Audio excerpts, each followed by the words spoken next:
सबको जय यीशु की। प्रभु यीशु क्रिस्त में प्यारे भाइयों बहनों, नवजीवन का संदेश इस शीर्षक के अंतर्गत प्रतिदिन का ईश्वर का जीवंत वचनों को सुनने के लिए, समझने के लिए, उन वचनों को ग्रहण करते हुए उन वचनों के अनुसार जीवन बिताने की शक्ति, सामर्थ्य, कृपा, अनुग्रह मांगते हुए एक सुंदर आदर्श क्रिस्तीय जीवन बिताने की विशेष कृपा मांगने के लिए मैं आप सभी लोगों का हार्दिक स्वागत करता हूं।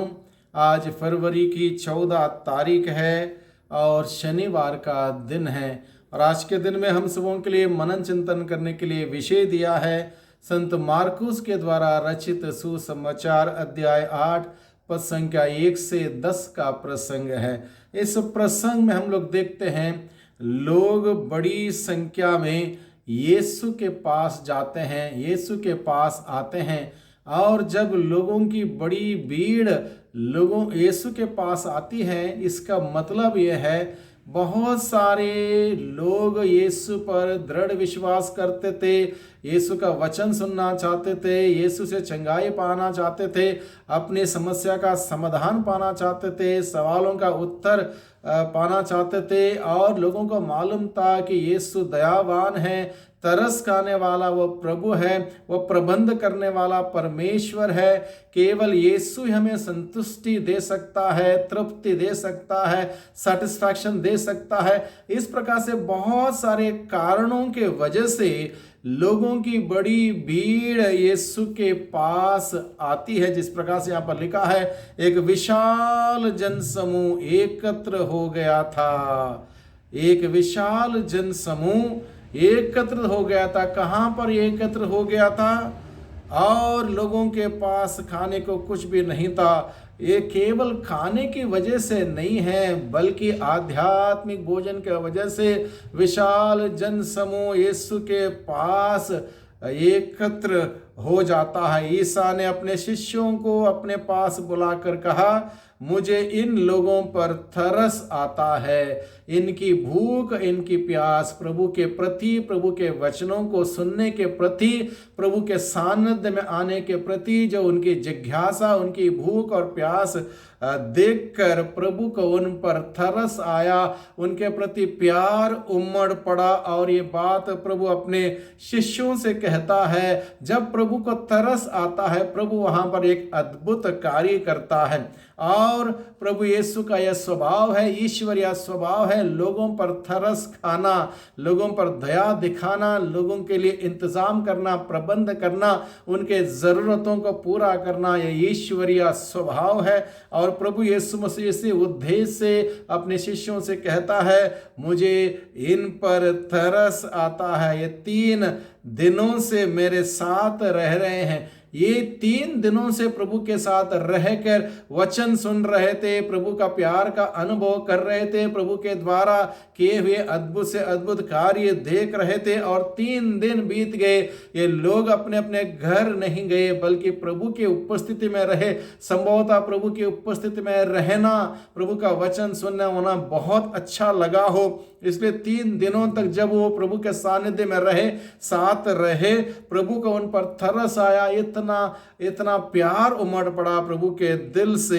इसलिए प्रभु क्या कहते हैं, जब 3 दिन हो गए थे और प्रभु यीशु मसीह कहते हैं, 3 दिनों से मेरे साथ रह रहे हैं और इनके पास खाने को कुछ भी नहीं है, इनके पास भोजन नहीं है। आध्यात्मिक भोजन संभवतः भरपूर मात्रा में मिला, लेकिन शारीरिक भोजन नहीं था। 3 दिनों से संभवतः भूखे थे। प्रभु ने कहा, इनके पास भोजन नहीं है, यदि मैं इन्हें भूखा ही घर भेजूं तो ये रास्ते में मूर्छित हो जाएंगे। प्रभु कितना समझता, देखिए हमारी सारी जरूरतें जानता है, हमारी आवश्यकताएं समझता और हमारे लिए इंतजाम करता है। और उसके लिए हमें प्रभु के पास जाना होगा, तब प्रभु हमें देता है। हमें हमारे मांगने से ज़्यादा प्रभु हमें देता है, क्योंकि प्रभु जानता है हमें कब किस चीज़ की ज़रूरत है। इसलिए उनके शिष्यों से कहता है, इनमें कुछ लोग दूर से आए हैं। उनके शिष्यों ने उत्तर दिया, इस निर्जन स्थान में इतने लोगों को खिलाने के लिए कहाँ से रोटियां मिलेंगी। जब प्रभु ने कहा ये भूखे हैं, 3 दिन से यहाँ पर हैं और मैं इन्हें यूं ही नहीं भेजना चाहता हूँ, प्रभु के शिष्यों ने सोचा अब इतना लोगों के लिए इंतज़ाम कैसे करें, बहुत ज़्यादा संख्या में लोग हैं। तब ईसा ने उनसे पूछा, तुम्हारे पास कितनी रोटियां हैं? तुम्हारे पास कितनी रोटियां हैं? उन्होंने कहा, 7। ईसा ने लोगों को भूमि पर बैठ जाने का आदेश दिया और वे 7 रोटियां लेकर धन्यवाद की प्रार्थना पड़ी और वे रोटियां तोड़ तोड़ कर शिष्यों को देते गए ताकि वे लोगों को परोसते जाए। शिष्यों ने ऐसा ही किया। उनके पास कुछ छोटी मछलियां भी थी। ईसा ने उन पर आशीष की प्रार्थना पड़ी और उन्हें भी बांटने का आदेश दिया। लोगों ने खाया, खाकर तृप्त हो गए और बचे हुए टुकड़ों से 7 ठोकरे भर गए। यानी कि हम लोग क्या देखते हैं यहाँ पर, जब लोग प्रभु के पास जाते हैं, प्रभु वचन सुनाता है, हमारी बीमारी दूर करता है, दुर्बलता दूर करता, हम पर तरस खाता, हमारे लिए इंतजाम करता, प्रबंध करता, आशीष देता, हमारी सारी जरूरतें पूरा करता है। और प्रभु ये भी पूछता, तुम्हारे पास क्या है? तुम्हारे पास क्या है? उसे मेरे पास लेके आओ। उनके पास 7 रोटियां थी, कुछ छोटी मछलियां थी और उन्होंने प्रभु के हाथों में दिया। प्रभु ने उस पर आशीष दी। हमारे पास क्या है? हमारे पास समय है, हमारे पास टैलेंट्स है, अलग अलग प्रकार की खूबियां हैं। हमारे पास जो कुछ भी प्रभु ने दिया प्रभु के हाथों में दें।